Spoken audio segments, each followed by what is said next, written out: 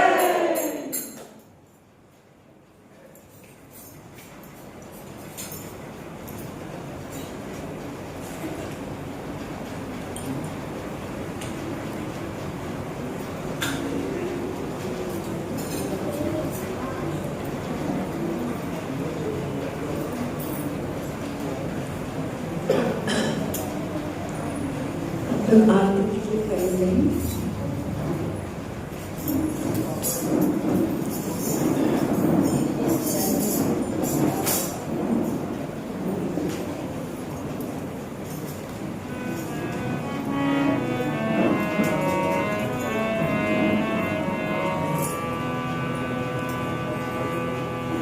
आरती प्रीतम प्यारी के बनवारी रखवारी, आरती प्रीतम प्यारी बनवारी रखवारी, धूप से मुकुट चढ़े, धूप श्रुति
हो